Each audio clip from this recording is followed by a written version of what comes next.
Hi, I'm Martin Slade Jr., and welcome to another edition of Beyond the Beyond. Hi, I'm Martin Slade, and welcome to another edition of Beyond the Beyond. I'm your host, Martin Slade Jr. Well, here we are again, another topic, new ideas, and a fresh new face on Beyond the Beyond. By the way, this is a special. We've spoken about so many things, life after death principles, we've spoken about the astral plane, we've talked about transhumanization, how people are now becoming more mechanical and how they're exchanging their hearts and liver and skin and hair into mechanical devices, using mechanical devices. We've talked about, extraterrestrials, UFOs. Oh, and the last documentary we did was Taiwan in the 21st century. Well, today's topic is more politically inclined. It deals with the women of the world. I say political, that's only just one aspect of this particular special, because women play an integral role in the advancement of our civilizations, in our medicine, healthcare, politics, aviation, sciences, arts, and so many other functions that make our world and our country great. And I want to take the time just to acknowledge those many, many women, both in present day history and in past civilizations. You know, in the ancient days, women were revered as goddesses, and oftentimes there were great battles to win their beauty and to have them as their queens. Classic example was Helen of Troy. They had a massive battle over Helen of Troy because she was kidnapped, and millions of men died because she was known to have been one of the most beautiful women in the world. Then there was Cleopatra and Sheba, African queen, and Nefertiti, the wife of the pharaoh. And it goes on and on and on. Madame Curie, who dealt with nuclear energy. You know, women are our mothers and our sisters and our aunts and our grandmothers. They often say that the hand that rocks the cradle rules the world. Well, that would be true if only they were treated fairly. And well, this topic is not going to deal with the negative aspects, because we know women are not treated fairly in certain parts of the world. And not all women have property rights, or for that matter, human rights. We're going to talk about the dignity of women and the contributions they have made, and there have been many. When I speak about women, I also think of nature.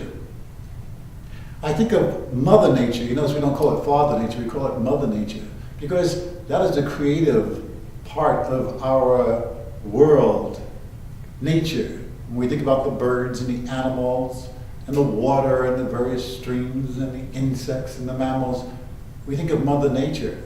And rightly so, because nature is creative, and do we not come from our mother's wombs? We also think about how Mother Nature, in some aspects, is very beautiful, like the butterflies, in the gentle rain, in the sounds of the wind. But Mother Nature also can be destructive with storms and hurricanes and floods, and can create massive destruction. So that's the female side of our civilization. We look at nature as both positive and in some aspects negative. Unfortunately, in some societies, women are branded as such as Pandora's box. Some legend that a woman opened up a box and released all the evil in the world. And then there's that biblical narrative that Eve brought sin into the world. You know, today we're not going to talk about any of those things, because to me most of those are misnomers, and they have been constructs of our civilizations basically for the pleasure of men and not reality. So today I'm going to acknowledge women and honor women. I'm going to talk about the contributions that they have made, and they have done a lot of things. So let's honor women today. And as you go through this presentation, which is a special, I want you to see how many of these women you relate to, and how many of these women you recognize, and enjoy the beauty of the feminine side of God.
Bismillahir Rahmanir Rahim.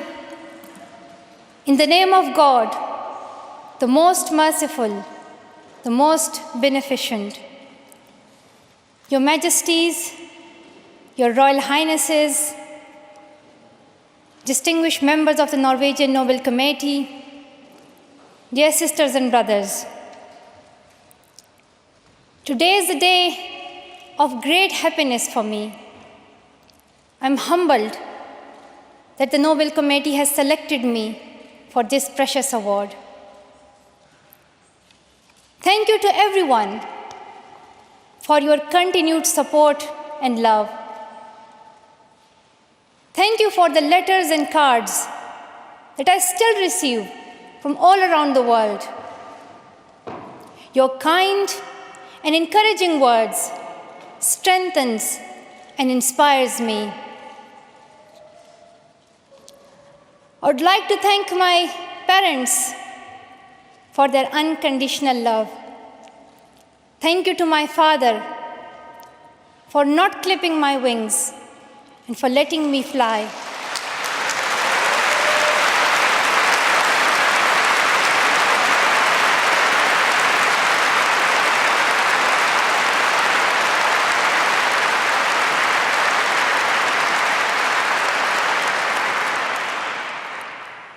Thank you to my mother for inspiring me to be patient and to always speak the truth, which we strongly believe is the true message of Islam. And also, thank you to all my wonderful teachers who inspired me to believe in myself and be brave. I'm proud, well, in fact, I'm very proud to be the first Pashtun, the first Pakistani, and the youngest person to receive this award.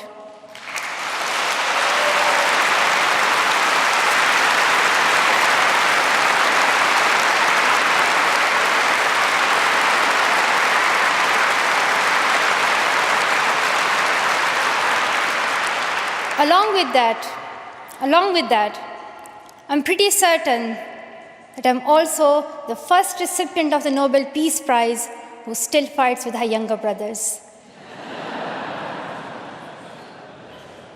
I want there to be peace everywhere, but my brothers and I are still working on that.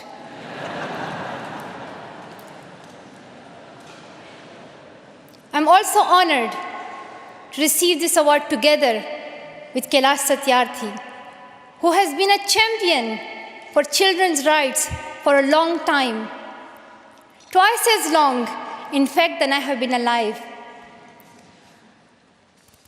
I'm proud that we can work together. We can work together and show the world that an Indian and a Pakistani, they can work together and achieve their goals of children's rights.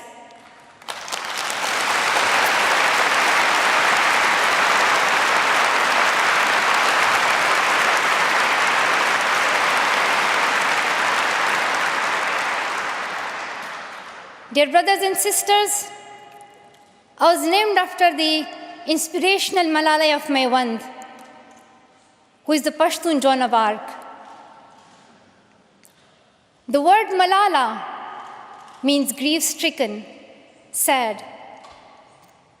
But in order to lend some happiness to it, my grandfather would always call me Malala, the happiest girl in the world. And today, I'm very happy that we are together fighting for an important cause. This award is not just for me. It is for those forgotten children who want education. It is for those frightened children who want peace. It is for those voiceless children who want change. I'm here to stand up for their rights, to raise their voice. It is not time to pity them. It is not time to pity them.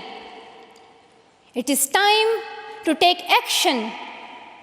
So it becomes the last time. The last time. So it becomes the last time that we see a child deprived of education.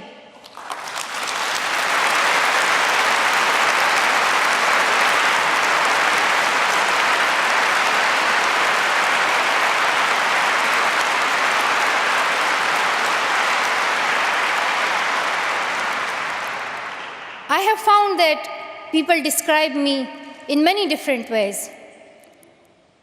Some people call me the girl who was shot by the Taliban, and some the girl who fought for her rights. Some people call me a Nobel laureate now.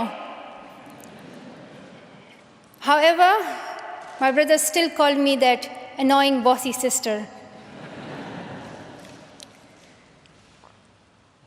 As far as I know, I'm just a committed and even stubborn person who wants to see every child getting quality education, who wants to see women having equal rights, and who wants peace in every corner of the world.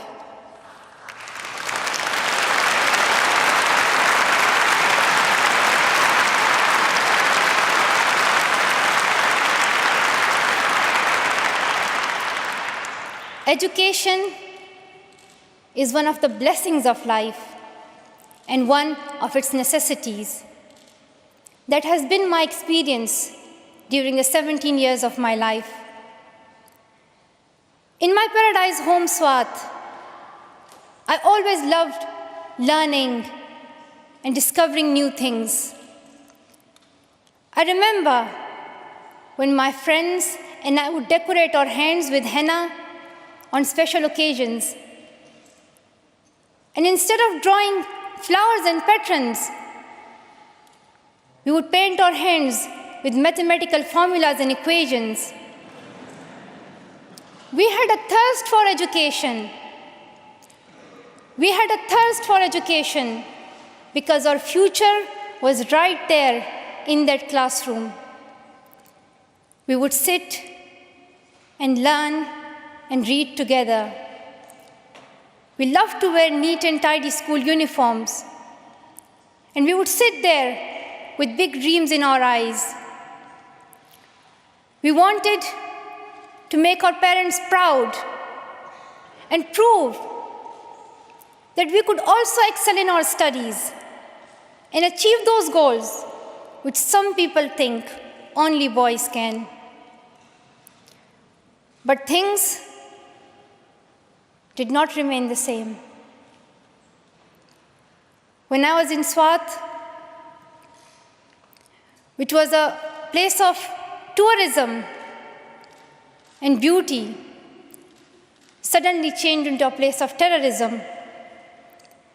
I was just 10 that more than 400 schools were destroyed. Women were flogged. People were killed. And our beautiful dreams turned into nightmares. Education went from being a right to being a crime. Girls were stopped from going to school. When my world suddenly changed, my priorities changed too. I had two options. One was to remain silent and wait to be killed. And the second was to speak up and then be killed. I chose the second one. I decided to speak up.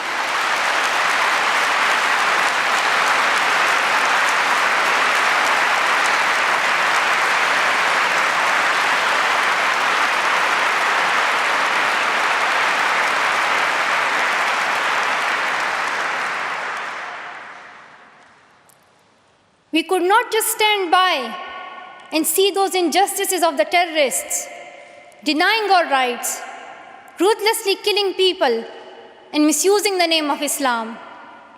We decided to raise our voice and tell them, have you not learned that in the Holy Quran Allah says, if you kill one person, it is as if you kill the whole humanity? Do you not know that Muhammad, peace be upon him, the Prophet of mercy, he says, do not harm yourself or others. And do you not know that the very first word of the Holy Quran is the word Iqra, which means read? The terrorists tried to stop us and attacked me and my friends who are here today on our school bus in 2012. But neither their ideas nor their bullets could win. We survived. And since that day, our voices have grown louder and louder.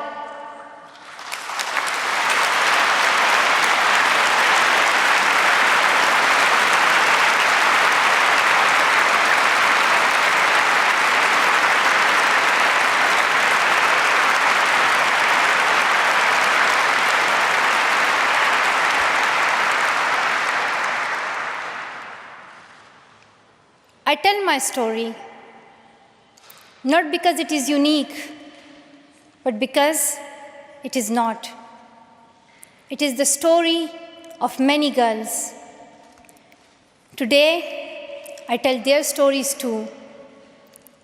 I have brought with me some of my sisters from Pakistan, from Nigeria, and from Syria who share this story.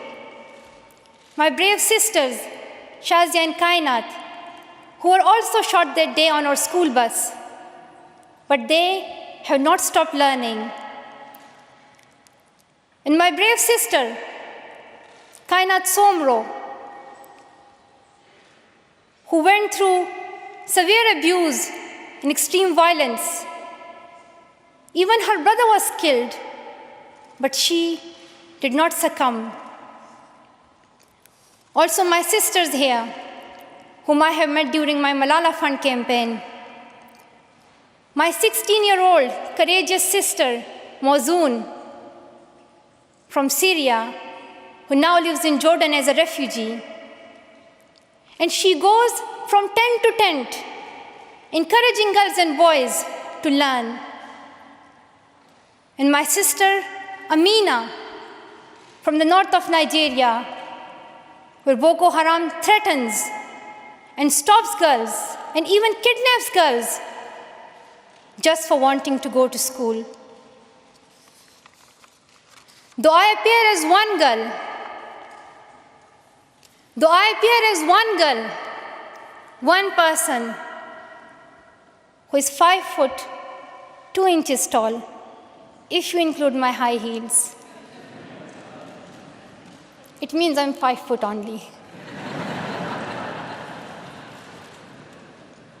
I am not a lone voice. I'm not a lone voice. I am many. I am Malala, but I'm also Shazia. I'm Kainat. I'm Kainat Somro. I am Mozoon. I am Amina. I am those 66 million girls who are deprived of education. And today, I'm not raising my voice. It is the voice of those 66 million girls.